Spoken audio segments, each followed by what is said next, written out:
Thank you very much. I love y'all too. Yeah.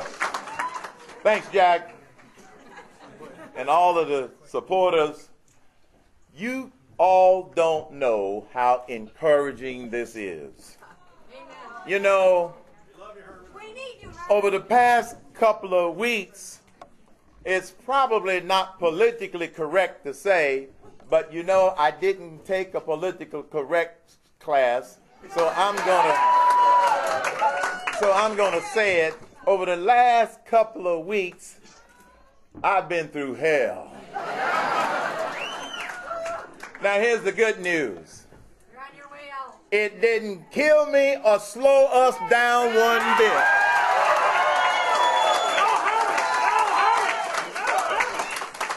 And you want to know why? The reason is because the reaction from supporters has been overwhelming.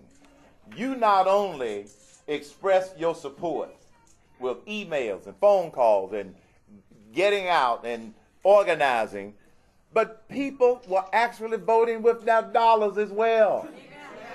And so that was just a reaffirmation that I'm in this race for the right reason, and that is for the people, not the politicians. That's why I'm in this race. We have become a nation of crises. That's why everybody's in a state of uncertainty. We've got an economic crisis. We've got an entitlement spending crisis. We've got an energy crisis. We've got an illegal immigration crisis. We've got a foggy foreign policy crisis. We've got a moral crisis. And the biggest crisis we have is a severe deficiency of leadership in the White House.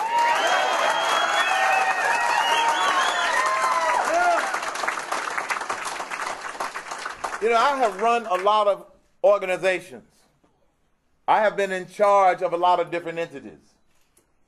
I used to be an analyst and a supervisory mathematician with the Department of the Navy. I used to be a vice president with the Pillsbury Company. I was a vice president with the Burger King Corporation, responsible for a very large portion of the company. I was the CEO of Godfather's Pizza. Then I ran the National Restaurant Association. I served on the board of the Federal Reserve Bank of Kansas City. All of those different organizations. In terms of my success there, and I succeeded at all of them, is that I used the same approach to solving problems in all of those situations, and it worked, that I'm going to use in Washington, D.C. And it starts with, make sure we're working on the right problem. Make sure we assign the right priority. I will surround myself with good people, and none of them are in the administration right now.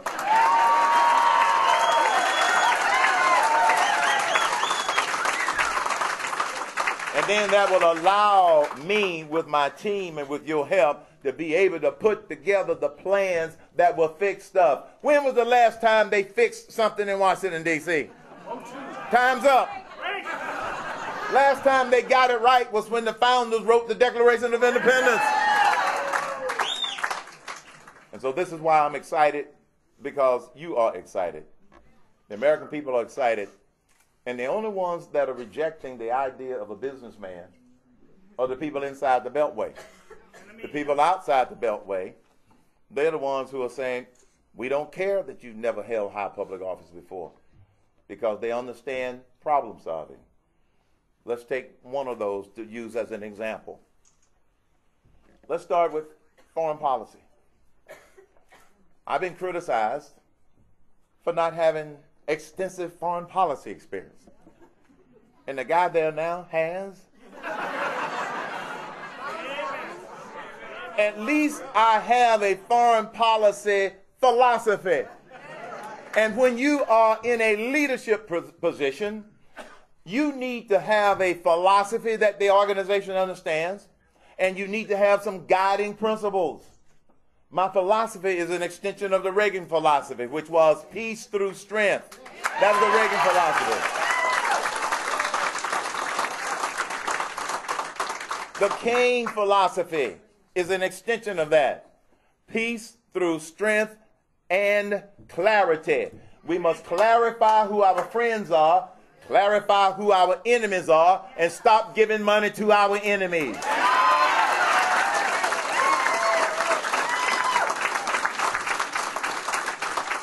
And when we clarify who our enemies are, tell the rest of the world such that they know who we're going to stand with. Just like we're going to stand with Israel. They are our friends.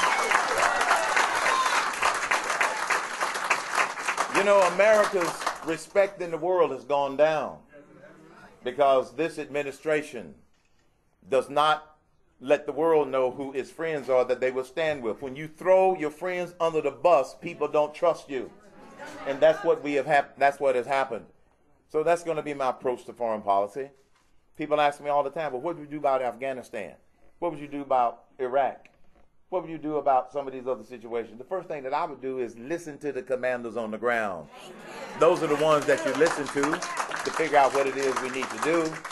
The commanders on the ground, because that's one of the other things that a leader does, is knows how to listen and then evaluate the information, ask the right questions, and that's how I would approach the job as president.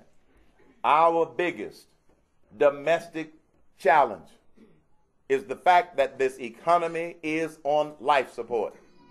14 million people are out of work. Millions more are underemployed. Students are getting ready to graduate from college. There are no jobs. What are they going to do until we get this economy growing? This administration does not realize, has not realized, that the engine to economic growth is the business sector. And if you want the economy to grow, you got to put some fuel in the engine. Don't keep putting stuff in the caboose like Obamacare. Don't keep putting stuff in the caboose. The caboose has never pushed the engine up the hill. We got to put some fuel in the engine. And here's what we're going to do. First, throw out the current tax code. Throw it out.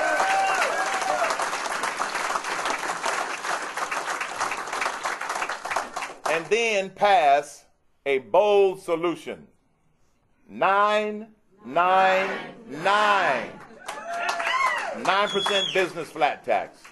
9% personal income flat tax, and a 9% national sales tax. It expands the base. That would be the lowest tax rate most of us will have ever seen in our lifetime. 999. It satisfies several criteria that we set up. First, it's simple. 999. Secondly, it's transparent. I don't have any hidden nines up my sleeve. Third, it's efficient. You'll be able to fill out your income tax on one piece of paper. And it's fair. Not according to Washington's definition. Because, see, Washington's definition of fair is that it's not fair until they have all of our money. That's their definition of fair. I'm talking about the Webster definition of fair, which is everybody gets treated the same. How about that for fairness? Everybody gets treated the same.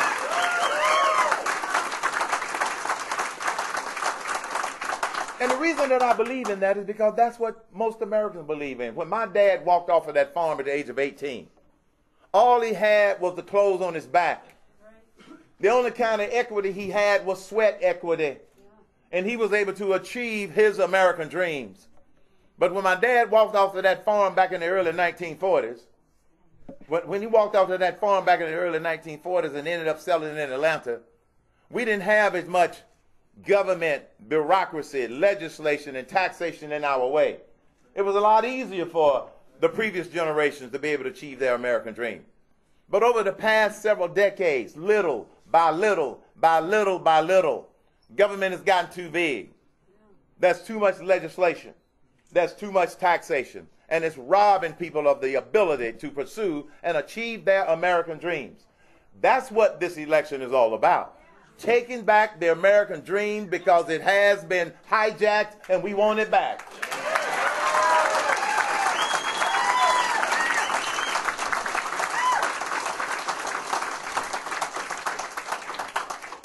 Some of my staff members say, hijack is a very strong word. You shouldn't say that. Why shouldn't I say that? It's not politically correct. Remember, I didn't go to political correctness school. That's not my forte, Jack. That's not my forte, political correctness.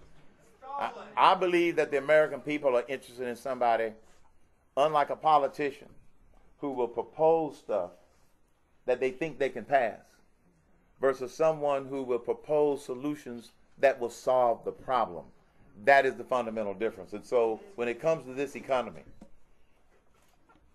I didn't want to propose something that's going to just tickle it around the edges. We can't tickle our way to prosperity, just like we can't spend our way to prosperity. And what's wrong with bold? With the condition that this economy is in, we need to be bold on everything that we do. So on the economy, it's a bold solution. Let me tell you why so many of my critics and opponents don't like 999. The reason they don't like it is because you like it. They don't want you to like it. And the reason you like it is because it's simple and understandable. And intuitively you know that it will work. We did the quantitative analysis to show that it'll work. But they didn't want to hear that. We've done the analysis that says it's going to work. That's why I'm talking about it so much. And, I even had one reporter say, well, since some people have problems with 999, are you going to go back and change it or back down? I said, you kidding me? I said, first of all, you don't know Herman Cain. I'm not going to back down on a plan that I know is solid, and we've analyzed it. And it is going to, here is one of the other biggest things that 999 is going to do. It is going to provide certainty so businesses can get back to growing rather than sitting there and just waiting to see what's going to happen. We're going to get back in the growth mode.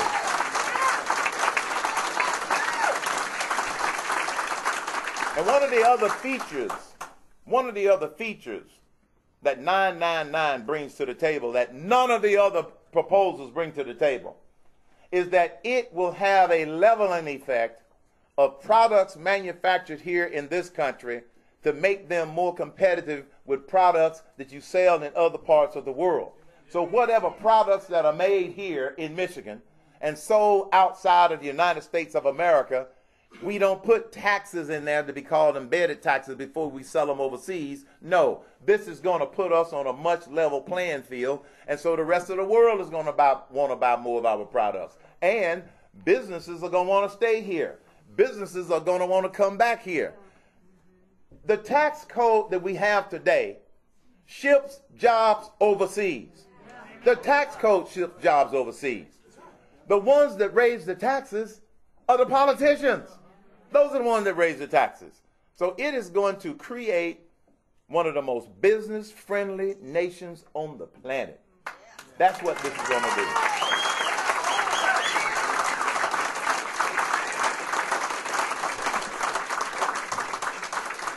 So one of my co-critical top three, somebody asked, well, what's your number one priority? We so messed up, it's not one. I call them the code 3 critical one, national security. National security is job one. Let me tell you what I'm going to do that this administration is not doing. This administration is focusing on how we cut the military. I want to focus on how we invest in our military to make it even better and bigger than it is.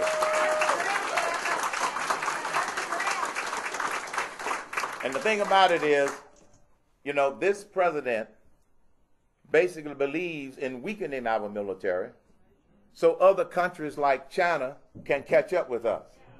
No, that's not the Cain doctrine. The Cain doctrine is we are going to invest in our military. We're going to make the best military in the world even better. And then we're going to just say to the Chinese and everybody else, catch us if you can. And they will not. Strengthen our military. The second co-critical thing, the economy that I just talked about. Here's the third co-critical thing, which has an economic imperative as well as a national security imperative, and that is energy independence. We've got the resources here to do it. We have the resources. It's been documented by the Congressional Resource Office many times over. And so, yes, we're going to maximize our oil, our coal, our shale oil, all of the resources that we have in this country, natural gas. We're going to maximize it. Because when we maximize our energy resources, it's going to bring down the cost of a barrel of oil on the world market simply by causing the speculators to know that we are serious about it. And as we bring down the price of oil on the world market, it's going to bring down the cost of gasoline. Think about that. But see, because we have not been maximizing our own resources, then guess what? We are at the mercy of other countries, and a lot of them don't like us. And so energy independence. But when I talk to the skeptics and the critics, they always say, well, you can't do that. What do you mean I can't do that? Well, the EPA won't let you. Well, in a Cain presidency, the EPA will have a serious attitude adjustment.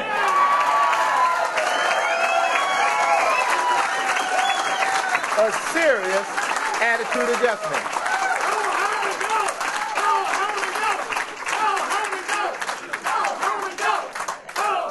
And here, it's like, I have a 12-year-old granddaughter, along with other two grandkids. I got my 12-year-old granddaughter, one who inspired me when she was born, that one day I'm going to have to do something to help make this a better world. She's almost 13, and you know how they start to get this attitude thing going? And so sometimes it takes Papa to sit her down and give her an attitude adjustment. You understand? Here's the attitude adjustment that we are going to share with the EPA. You work for us, we don't work for you. That's the adjustment.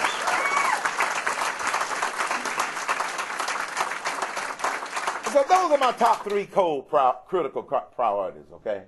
There'll be other stuff that I'm going to have to deal with, but those are the ones that, the day after Election Day, when I win the presidency,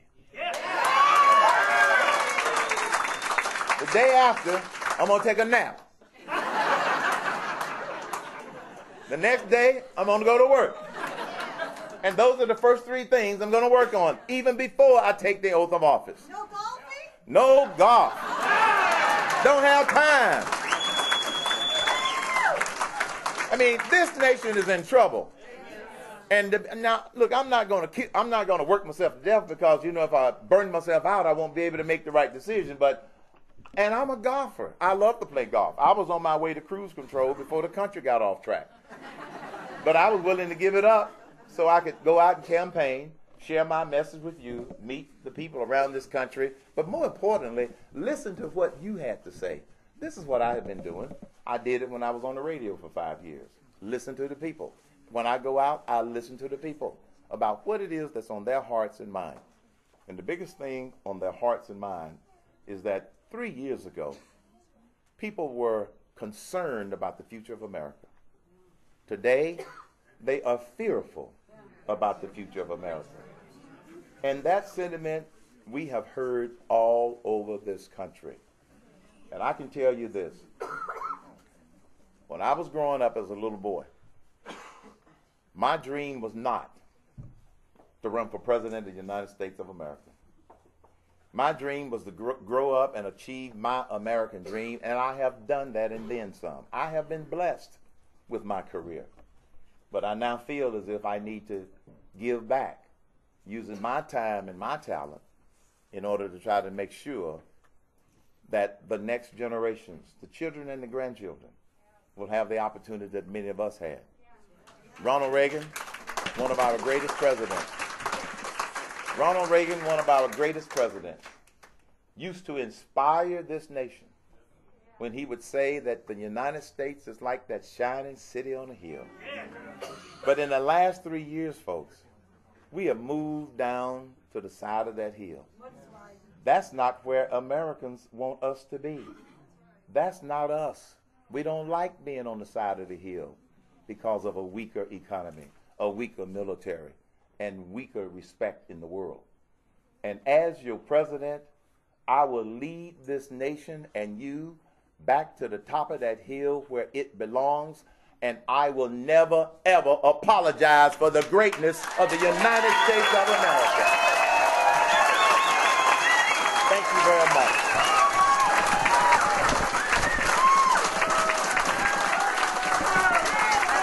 Thank you.